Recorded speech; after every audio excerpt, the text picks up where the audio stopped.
Bonjour et bienvenue à ce rendez-vous de l'information au sommaire de ce rétro-flash. Célébration de la Journée mondiale des réfugiés. Le collectif des Ivoiriens sierra-léonais et centrafricains crie leur désespoir et appelle le chef de l'État à venir à leur secours.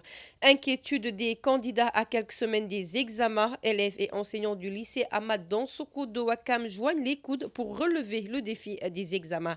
Et puis grève des agents de Free. Ces derniers exigent de meilleures conditions de travail et une reconsidération des termes de leur contrat. C'était tout pour les titres. Le développement, c'est dans un instant.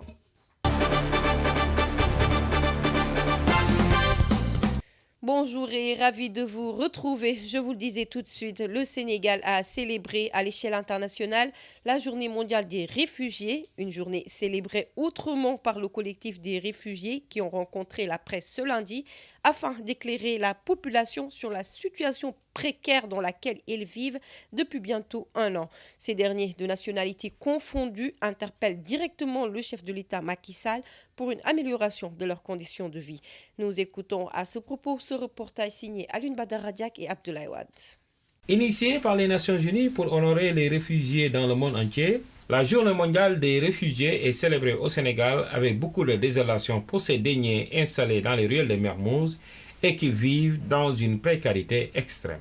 Nous sommes là depuis le 10 août 2021.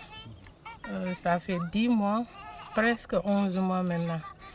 Nous sommes là sans documents, on ne peut pas travailler à cause de documents. Nous sommes là avec nos enfants. Nous sommes là au nombre de 18 personnes. C'est difficile. Oui, c'est très difficile. C'est très difficile. On sort pour aller à l'université, pour chercher à nous nourrir. Souvent, les gens qui passent ici, ils lisent nos écritures là, ils nous donnent de l'aide, ils nous donnent de l'argent à partager.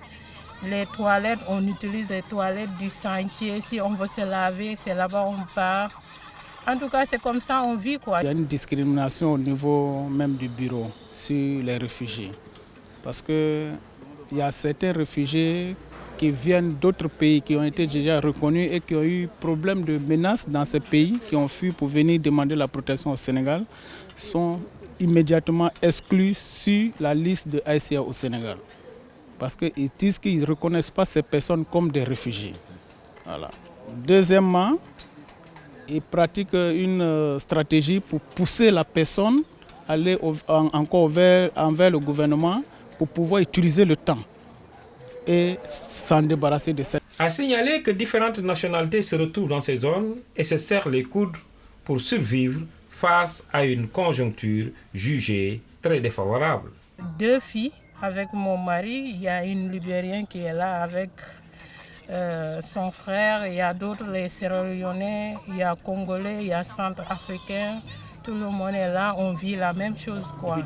Les conditions difficiles et l'insécurité sont autant de facteurs qui poussent les réfugiés à solliciter l'aide des autorités étatiques, particulièrement au chef de l'État qui devrait, selon eux, venir à leur secours. Le président Macky Sall de venir à notre aide. On est vraiment fatigué actuellement. On est désespéré, on ne comprend pas, on ne sait pas quoi dire. Oui, on attend au jour de Dieu. Pour rappel, chaque 20 juin, le monde entier célèbre la Journée mondiale des réfugiés. Au Sénégal, le Haut Commissariat des Nations Unies pour les réfugiés est basé à la Liberté 6 pour fournir une protection aux réfugiés et chercher des solutions à leurs problèmes. Et puis les expositions et la quête d'investisseurs se poursuivent toujours à l'occasion de la 17e édition de la foire commerciale de l'OCI. Après le Tchad et la Gambie, le Sénégal aussi est bien représenté par l'Agence pour la réinsertion des militaires retraités et des militaires libérés, ainsi que le ministère des Mines et de la Géologie. Une occasion pour ces entités de faire connaître leurs activités à travers les pays membres de l'OCI. Nos reporters sont allés à leur rencontre, suivant leur reportage. L'armée sénégalaise a pris ses marques à l'occasion de cette 17e édition de la foire. Elle est représentée par l'Agence pour la réinsertion des militaires qui a pour mission de faciliter la réinsertion des militaires libérés et des retraités. L'Agence pour la réinsertion sociale des militaires en fait, s'occupe de de la réinsertion des militaires libérés du contingent, donc ceux qui ont fait 2 ans d'armée qui ont été libérés, et des militaires retraités jeunes.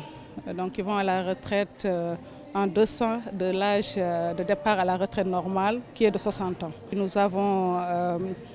les avons divisés en 2 lots. Donc il y en a qui ont des métiers en fait, qui sont transposables dans la vie civile, tels que les infirmiers, un mécanicien ou bien un chauffeur. Ces gens-là n'ont pas de problème pour se réinsérer après leur retraite.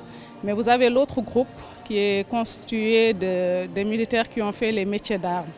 Donc pour ces gens-là, nous proposons une formation à la reconversion d'abord.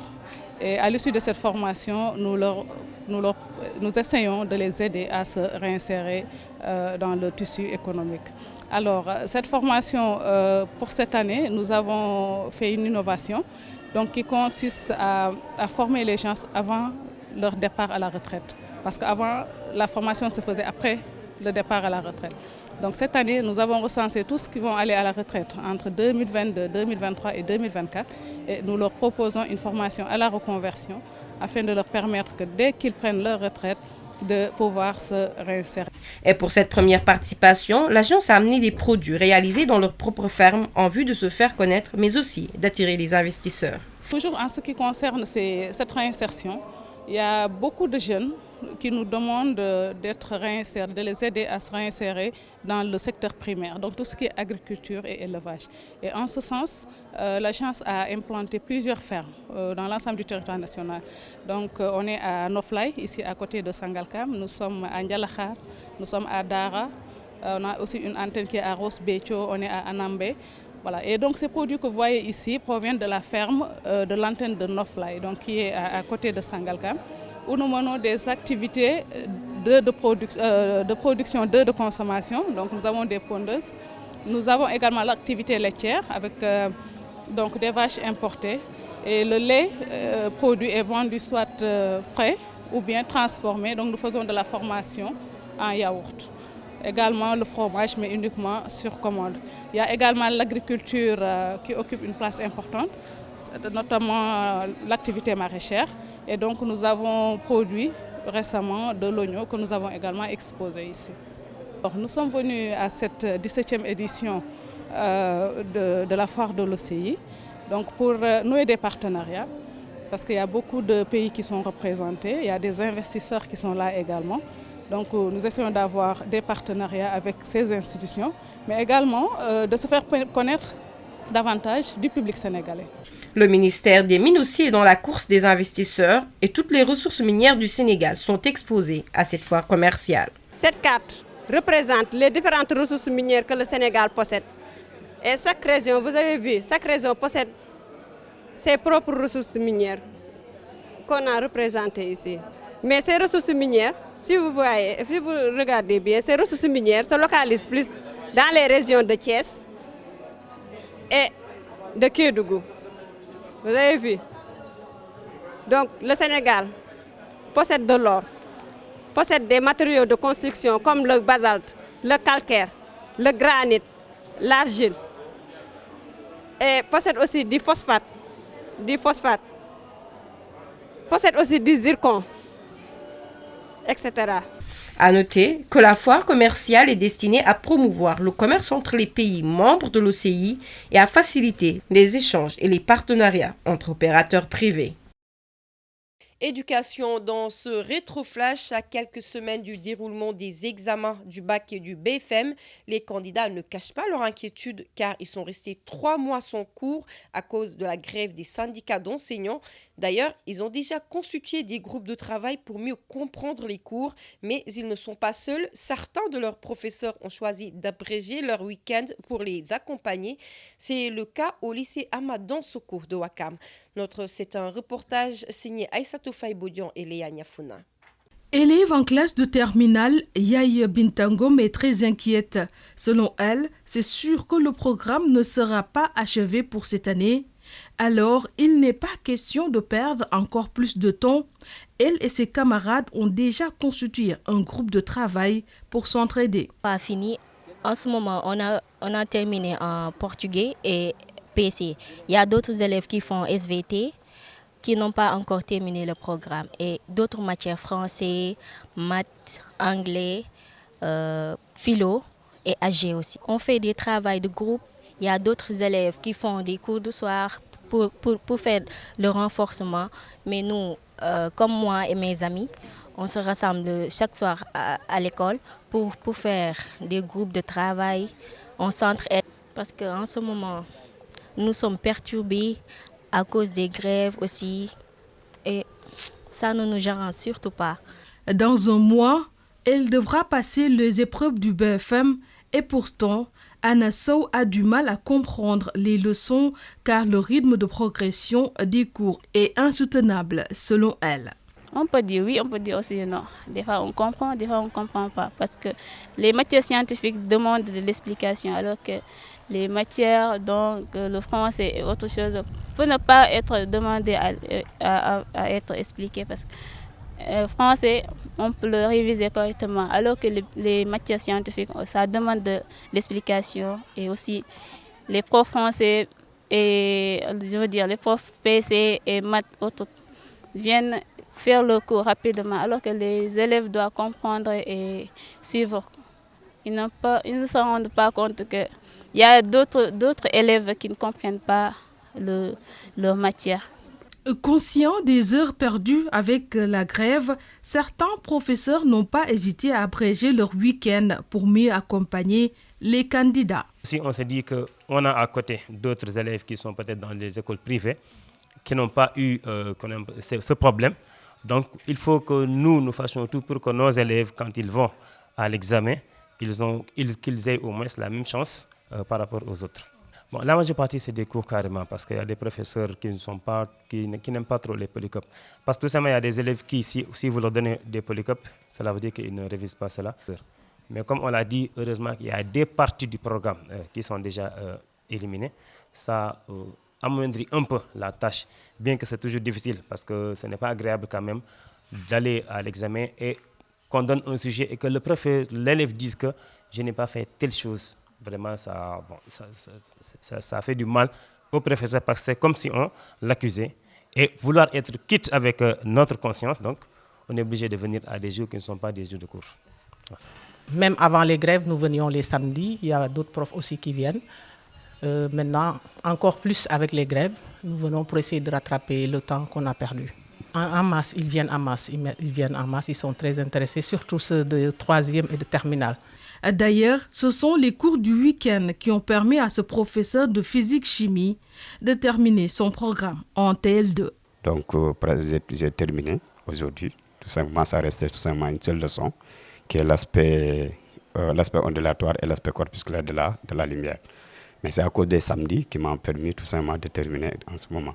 Donc, ce qui reste, c'est tout simplement les révisions. Donc, c'est ça. Ce 14 juillet, les candidats devront passer les épreuves du baccalauréat et les 31 le BFM.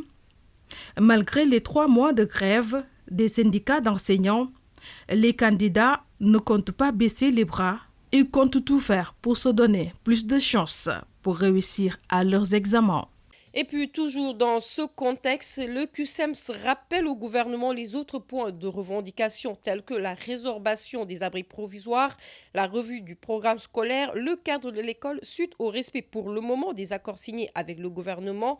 En visite de courtoisie à Tawhid TV, le secrétaire général chargé de la formation de préciser qu'un appel a été lancé à l'endroit de tous les enseignants pour qu'ils puissent accompagner les candidats. Docteur Modungom, que je vous propose d'écouter au micro de Aïssatou Faye Bodian. Oui, pratiquement tout est bien rentré dans l'ordre par rapport à la première tranche au mois de mai. Parce qu'il faut reconnaître qu'on avait signé avec le gouvernement 2 tranches. Une somme devrait entrer en fin mai et une deuxième somme en début janvier. Par rapport au mois de mai, les gens qui réclamaient, nous leur avions demandé purement et simplement de se rendre à la solde munis de leur bulletin de salaire avec leur carte d'identité et des correctifs pourraient être apportés au niveau des sommes peut-être qu'ils contestaient. Les perturbations, ça ne dépend pas uniquement de la revalorisation de la fonction enseignante qui est d'abord enclenchée et déclenchée. Donc il reste encore des pas à faire. Il reste encore d'autres questions qui n'avaient pas été abordées, par exemple des questions sur la résorption des abris provisoires, sur la situation de l'école, l'environnement scolaire, la vie des élèves. Il y avait aussi les programmes à réviser, les didactiques. Véritablement, l'école, si nous suivons les problèmes de l'école, on peut dire que ce n'était pas lié pour ne pas faire des perturbations. Mais les établissements, les enseignants qui ont en charge les classes d'examen, continuent à accompagner les élèves, les candidats aux examens, que ce soit le BFM ou le baccalauréat. Et nous parlons de toute autre chose, la grève des agents de Free qui exige la mise à leur disposition des moyens et outils de travail afin de pouvoir atteindre les objectifs assignés. Ils menacent d'assiéger le siège de Free si la société sous-traitant de Free ne revoit pas les contrats et ne renonce pas à la baisse de leur salaire.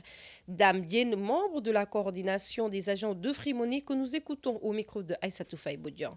Elle nous fixe des objectifs inatteignables à cause de leur mauvais système qui bloque l'avancement de Free. Au début, on recevait un salaire fixe, mais depuis la date du 8 juin, il a mis en place un nouveau plan de commissionnement. N'arrange aucun des agents commerciaux. Hop Africa veut rendre conditionnel, non rémunéraire, en se basant sur des objectifs de visite, de création et de réactivation, à l'heure que leur application n'est pas du tout favorable. Amis téléspectateurs, voilà qui met fin à ce rétroflash. Merci de l'avoir suivi. Excellente suite de programme sur Tawhid TV.